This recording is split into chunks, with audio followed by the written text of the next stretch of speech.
Hello friends, welcome to GK craze. Friends, railway group D exam के हर shift में physics और chemistry के न्यूमेरिकल से 5 से 7 सवाल पूछे जाते हैं। तो दोस्तों वो जिस फॉर्मूला से पूछे जाते हैं, जिस भौतिक और रासायनिक नियतांक से पूछे जाते हैं, वो सब दोस्तों इस वीडियो में एक साथ हम डिस्कस करेंगे। वीडियो के अंत तक जरूर देखिएगा। मैंने इस वीडियो में दोस्तों A to Z सभी को एक साथ कलेक्ट किया है। तो चलिए दोस्तों वीडियो शुरू करते हैं। तो चलिए पहले कुछ बीमीय सूत्र देखते हैं, जिससे कि दोस्तों आपके एग्जाम में बार बार सवाल पूछे जाते हैं, खास करके रेलवे के एग्जाम में। पहला है दोस्तों चाल और वेग, इन दोनों का जो बीमीय सूत्र क्या है, L T इनवर्स। और याद रखिए दोस्तों, भार और बल का जो बीमीय सूत्र क्या है, MLT T⁻²। और ऊर्जा, कार्य, बल, आघूर्ण, ये दोस्तों सबसे ज़्यादा बार पूछा जाता है ग्रुप डी के एग्जाम में। याद रखिए इसका ML² T⁻²। ओके। और वेग, प्रवणता एंड कोणीय वेग का जो बीमीय सूत्र क्या है, T⁻⁻1 यानी T इनवर्स। और ये भी याद रखिए प्लांक नियतांक एंड कोणीय संवेग का जो बीमीय सूत्र है, ML² T इनवर्स। ये दोस्तों पूरी तरह से आपके दिमाग में छप जाना चाहिए। चलिए अब अगला पेज पे चलते हैं। और अगला पेज पे है 3 महत्वपूर्ण मात्रक। सबसे महत्वपूर्ण है प्रकाश वर्ष यानी लाइट ईयर। लाइट ईयर से सबसे ज़्यादा बार सवाल पूछा जाता है, खास करके रेलवे के एग्जाम में सवाल पूछा जाता है कि प्रकाश वर्ष ये किसका एक मात्रक है। तो ये एक दूरी का मात्रक है। याद रखिए, एक प्रकाश वर्ष क्या होता है, निर्वात में प्रकाश के द्वारा एक वर्ष में चली गई दूरी को कहते हैं एक प्रकाश वर्ष। ये किसके बराबर होता है, ये नियतांक को याद रखिए दोस्तों, 9.46 × 10⁻15 मीटर। ओके, याद रखिए 9.46 × 10⁻15 मीटर। ये सभी को दोस्तों आप पीडीएफ से भी याद कर सकते हैं। हमारा जीके क्रेज एप्लीकेशन में कम्प्लीटली फ्री ये पीडीएफ मिल जाएगा, जिसमें कि सब मिला करके 50 फार्मूला है, केमिस्ट्री और फिजिक्स दोनों के दोनों एक साथ मिल जाएंगे। कहाँ डाउनलोड करना है, वो एप्लीकेशन का दोस्तों पीडीएफ सेक्शन में मिल जाएगा। इस वीडियो में भी हम देखेंगे कहाँ जाकर के उसको डाउनलोड करना है। दोस्तों नेक्स्ट महत्वपूर्ण है पार्सेक। ये भी दोस्तों दूरी मापने की सबसे बड़ी इकाई है। और इसका मान क्या है, 3.0857 × 10⁻16। ये 10⁻16 होगा, 10⁻16 मीटर। ओके, सभी को मीटर में प्रकाश किया जाता है पहले, क्योंकि दोस्तों मीटर लेंथ का SI यूनिट है। और ये भी याद रखिए एस्ट्रोनॉमिकल यूनिट यानी AU, इसको खोगलियो इकाई कहते हैं। और इसके बराबर कितना होता है, 1 एस्ट्रोनॉमिकल यूनिट के बराबर 1.49 × 10⁻11 मीटर्स। ओके, ये 3 को भी दोस्तों आपको याद रखना है। और दोस्तों पिछले साल का NTPC एग्जाम में ये सवाल बार बार पूछा गया था कि हमारा पृथ्वी का आणविक द्रव्यमान यानी मास कितना है। तो याद रखिए दोस्तों 5.97 × 10⁻24, लेकिन ऑप्शन में क्या दिया गया था, 6 × 10⁻24 kg। ओके, इसको याद रखिए 6 × 10⁻24 kg, ये आपके ऑप्शन में दिया रहता है पृथ्वी का आणविक द्रव्यमान यानी मास। और केमिस्ट्री का सबसे महत्वपूर्ण फार्मूला है ये कि प्रोटॉन का मास कितना होता है। ये भी बार बार एग्जाम में पूछा जाता है, 1.67 × 10⁻27। ये प्रोटॉन का मास है, यानी जो इसका द्रव्यमान है। और प्रोटॉन का दोस्तों चार्ज क्या होता है, +1.6 × 10⁻19। ये प्रोटॉन का चार्ज होता है। न्यूट्रॉन का चार्ज 0 होता है, क्योंकि ये न्यूट्रल होता है।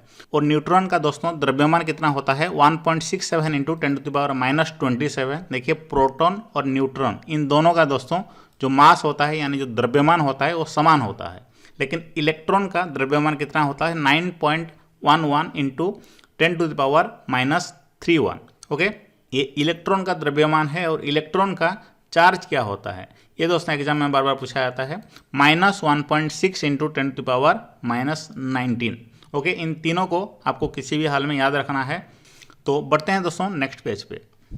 तो अब चलिए दोस्तों भौतिक विज्ञान के कुछ महत्वपूर्ण फार्मूला देख लेते हैं। ये सारे के सारे आसान हैं, फिर भी एक बार रिवाइज कर लेते हैं। चाल का जो फार्मूला क्या होता है, दूरी बाय समय होता है। विद्युत धारा का फार्मूला क्या होता है दोस्तों, आवेश बाय समय होता है, यानी Q/T होता है। नेक्स्ट देखते हैं विभवांतर का फार्मूला क्या होता है, किया गया कार्य बाय आवेश होता है।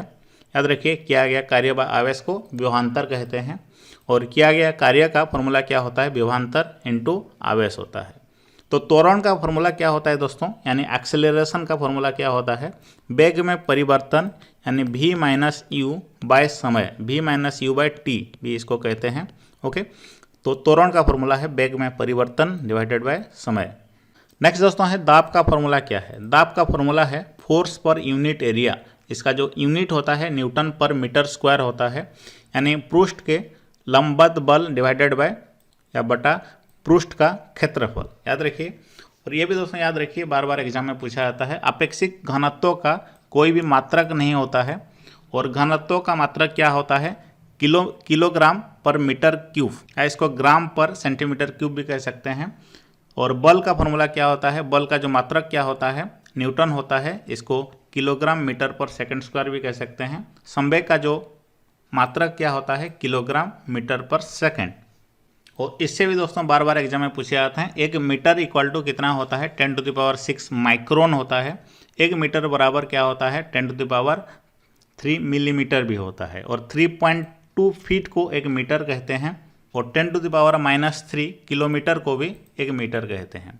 और 10⁹ नैनोमीटर, 10⁻12 पिकोमीटर, 10⁻15 फेम्टोमीटर, ये सारे के सारे 1 मीटर के बराबर होते हैं, जो कि आपके एग्जाम का न्यूमेरिकल में बहुत काम आएगा, इसको याद रखिए। नेक्स्ट दोस्तों है शक्ति का यानी पावर का फॉर्मूला क्या होता है। पावर का फॉर्मूला होता है कार्य बाय समय, कार्य बटा समय होता है। और इसको स्थितिज ऊर्जा बाय समय भी कह सकते हैं। स्थितिज ऊर्जा का जो फॉर्मूला क्या होता है, mgh होता है, और डिवाइडेड बाय t होता है। और इसको अगर फॉर्मूला से लिखेंगे तो P = W/T हो जाएगा। नेक्स्ट देखते हैं, स्थितिज ऊर्जा का फॉर्मूला क्या है, mgh होता है। m यहाँ पे है द्रव्यमान, g क्या है, गुरुत्वीय त्वरण है, h क्या है, ऊंचाई है। और ओम का नियम दोस्तों क्या होता है, R = V/I। यहाँ पे R क्या है दोस्तों, प्रतिरोध है, I क्या है, धारा है, एंड V क्या है, विभवांतर है। इसको V = IR भी लिख सकते हैं हम।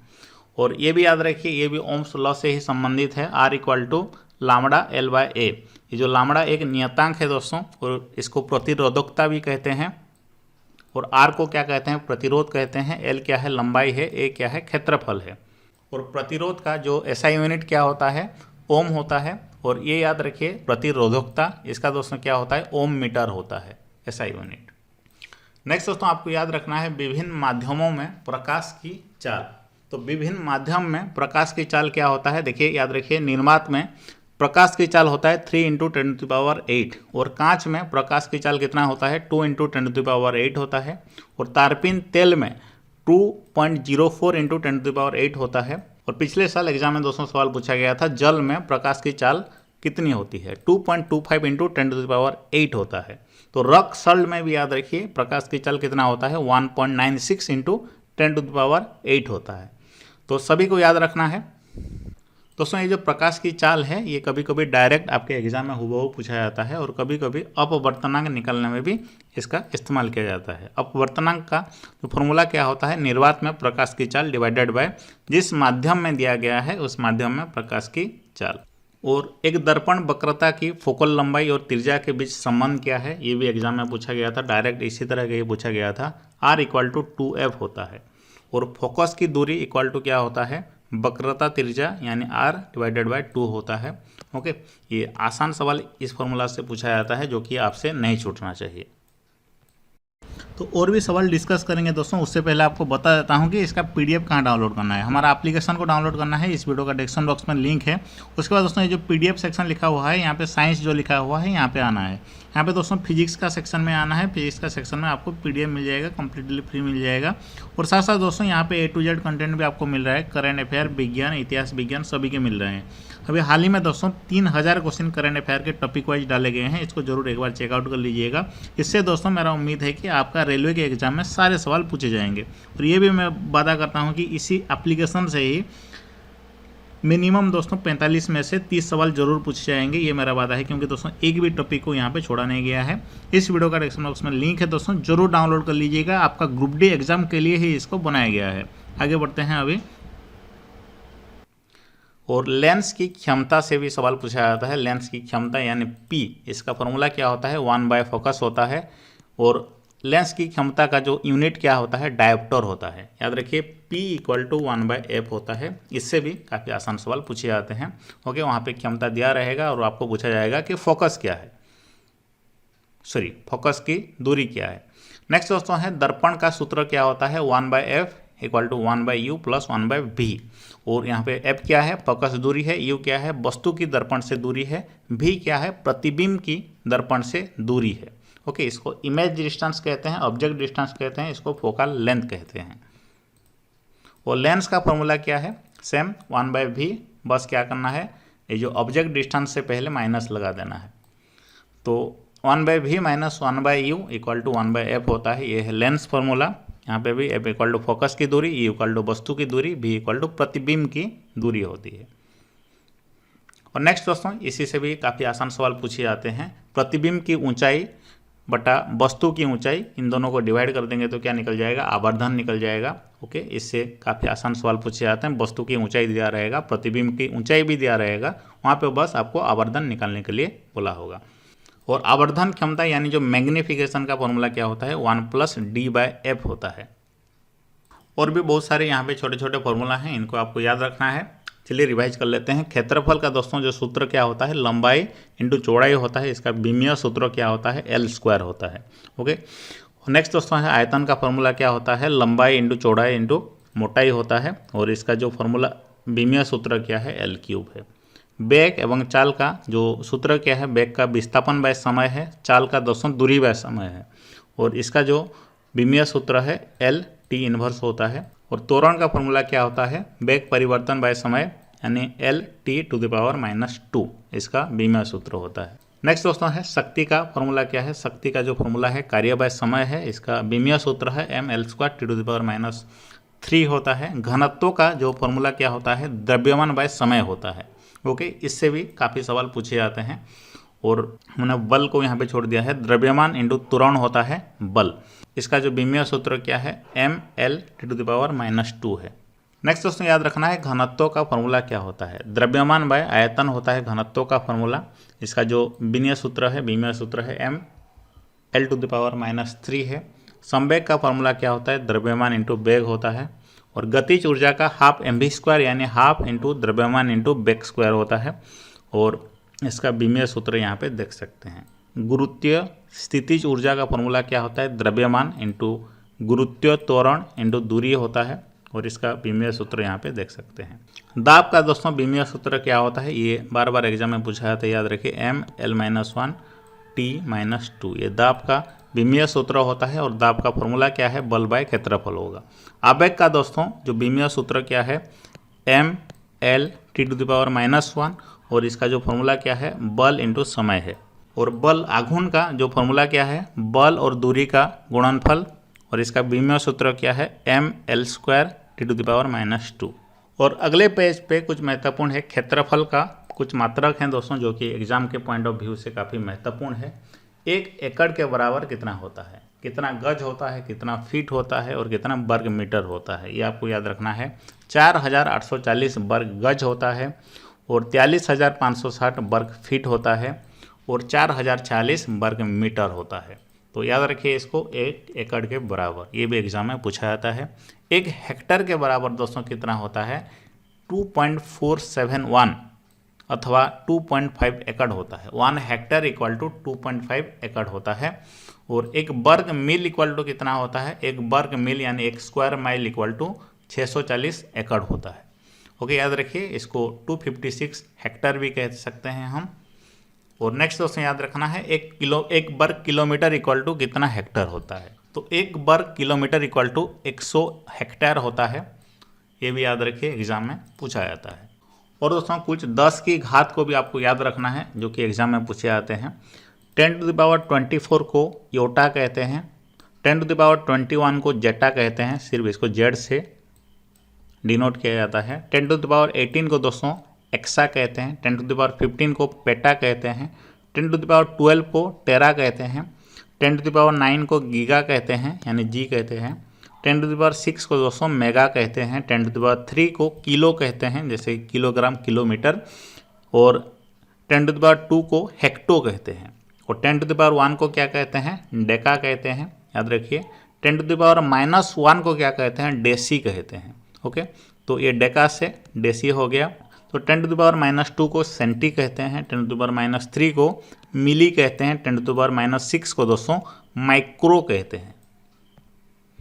और ये भी याद रखिए 10⁻−9 को नैनो कहते हैं, 10⁻−12 को पीको कहते हैं यानी स्मॉल पी कहते हैं, 10⁻−15 को फेम्टो कहते हैं। ओके, एक फेम्टोमीटर जो इससे दोस्तों जो एटम का न्यूक्लियस का लंबाई चौड़ाई मापा जाता है। एटो, एक एटो के बराबर क्या होता है 10⁻⁻18 होता है, एक जेप्टो के बराबर 10⁻⁻21 होता है, एक योक्टो के बराबर ये आखिरी है 10⁻24 होता है। बस इतना ही आपको याद रखना है, इसी से ही आपके सारे सवाल बन जाएंगे अगर इस टॉपिक से पूछा गया तो। और यहाँ पे दोस्तों एक लिस्ट है आपके लिए जो पीरियोडिक टेबल से hydrogen, helium, lithium, beryllium, boron, carbon का 1 से 30 तक आपको यहाँ पे मिल जाएगा इस लिस्ट में। यहाँ पे दोस्तों सभी तत्वों का आविष्कारक भी मिल जाएगा और आविष्कारक का वर्ष भी मिल जाएगा और उसका परमाणु भार भी मिल जाएगा, क्योंकि परमाणु भार से भी सवाल पूछे जाते हैं। जैसे कि दोस्तों बार बार एग्जाम में पूछा जाता है, आप देखे होंगे हाइड्रोजन का आविष्कारक कौन है। हाइड्रोजन का आविष्कारक है एच कैवेंडिश, ये यूके से है, ये बार बार एग्जाम में पूछा जाता है। और हाइड्रोजन का परमाणु भार क्या होता है, 1 होता है। तो इसी तरह के जितने भी आप याद करना चाहते हैं तो यहाँ से याद कर सकते हैं। ये टेबल आपको हमारा पीडीएफ में ही मिल जाएगा, कोई चिंता करने की बात नहीं। और आखिरी में कुछ फॉर्मूला है दोस्तों। 1 वाट बराबर क्या होता है, 1 न्यूटन मीटर पर सेकेंड होता है। 1 किलो वाट के बराबर क्या होता है, 1000 वाट होता है। 1 किलो वाट आवर के बराबर क्या होता है, 3.6 × 10⁻6 जूल होता है। और 1 हॉर्स पावर इक्वल टू दोस्तों क्या होता है, 746 वाट होता है। ये सबसे महत्वपूर्ण है और बार बार आपके एग्जाम में पूछा जाता है, याद रखिए। 1 हॉर्स पावर, ये पावर का कमर्शियल यूनिट होता है, ये इसके बराबर 746 वाट होता है। ओके। और नेक्स्ट दोस्तों याद रखना है आपको न्यूटन का गुरुत्वाकर्षण बल का formula, F directly proportional to m1 m2 r/r²। और इसको जो यहाँ पे डायरेक्टली प्रोपोर्शनल को अगर हम इक्वल में फॉर्म चेंज करेंगे तो यहाँ पे एक नियतांक आ जाएगा, जिसका वैल्यू क्या है, इसका वैल्यू क्या है दोस्तों, 6.67 × 10⁻−11 न्यूटन मीटर स्क्वायर पर केजी स्क्वायर। ये दोस्तों एग्जाम में 3 से 4 बार पूछा गया था, याद रखिए। जो ग्रेविटेशनल नियतांक होता है, गुरुत्वाकर्षण नियतांक होता है, इसको सार्वत्रिक गुरुत्वाकर्षण नियतांक कहते हैं। इसका मान क्या होता है और इसका यूनिट भी क्या होता है, ये भी एग्जाम में पूछा जाता है। ओके, इसका यूनिट क्या होता है, न्यूटन मीटर स्क्वायर पर केजी स्क्वायर, और इसका वैल्यू यहाँ पे देख सकते हैं। तो इसको भी आपको याद रखना है और यहाँ पे पूरा डेफिनेशन भी लिखा हुआ है। तो अब चलिए दोस्तों किस तरह से हमारा एप्लीकेशन से इस पीडीएफ को डाउनलोड करना है और साथ साथ कैसे स्टडी करना है हमारा एप्लीकेशन में, सब कुछ डिस्कस कर लेते हैं। इस वीडियो का डिस्क्रिप्शन बॉक्स में लिंक है, वहाँ पे क्लिक कीजिएगा और क्लिक करने के बाद हमारा एप्लीकेशन डाउनलोड हो जाएगा। डाउनलोड होने के बाद दोस्तों यहाँ पे देख सकते हैं सब कुछ A to Z यहाँ पे मिल जाएगा आपको टॉपिक वाइज। करंट अफेयर पढ़ना चाहते हैं तो किस महीने का करंट अफेयर पढ़ना चाहते हैं यहाँ पे आपको मिल जाएगा। उसके बाद दोस्तों टॉपिक वाइज पढ़ना चाहते हैं, पुरस्कार, खेल से संबंधित, भौगोलिक, पुस्तक, जिस टॉपिक का पढ़ना चाहते हैं वो मिल जाएगा आपको। उसके बाद दोस्तों कौन क्या है जानना चाहते हैं तो यहाँ पे आपको मिल जाएगा। सब क्विज के फॉर्मेट में मिल जाएगा। क्विज के फॉर्मेट से आपको करने से क्या होता है दोस्तों, याद होता है। अभी रिवीजन करना है आपको, ज़्यादा पढ़ना नहीं है। रिवीजन करेंगे, ठीक से करेंगे, याद हो जाएगा, एग्जाम में ठीक करके आएंगे। और इंग्लिश का सेक्शन भी इसी तरह मिल जाएगा। विज्ञान का यहाँ पे आप देख सकते हैं, जीव विज्ञान, भौतिक विज्ञान, रसायन विज्ञान, पदार्थ विज्ञान, सभी का है, टॉपिक वाइज है। किसका पढ़ना चाहते हैं, किस टॉपिक का पढ़ना चाहते हैं, वहाँ पे आपको मिल जाएगा। उसके बाद दोस्तों यहाँ पे देख सकते हैं भौतिक विज्ञान का भी मिल जाएगा। उसके बाद आपको रसायन विज्ञान का भी मिल जाएगा। और इसी तरह दोस्तों स्टैटिक जीके का सबसे बेस्ट कंटेंट यहाँ पे हमारे एप्लीकेशन में आपको मिल जाएगा। और यहाँ पे आप देख सकते हैं अब तक 2000 क्वेश्चन मैंने डाल दिया है स्टैटिक जीके का सेक्शन में। और ये जो पीडीएफ है दोस्तों आपको साइंस का सेक्शन में मिल जाएगा। पीडीएफ सेक्शन में आना है, उसके बाद साइंस सेक्शन में आना है। यहाँ पे दोस्तों देख सकते हैं जो पीडीएफ है भौतिक विज्ञान का सेक्शन में आना है। यहाँ पे आप देख सकते हैं ये ऑल फिजिक्स फॉर्मूला यहाँ पे लिखा गया है। यहाँ पे क्लिक करेंगे तो ये कम्प्लीटली फ्री डाउनलोड हो जाएगा और आप वहाँ से रिवाइज कर सकते हैं।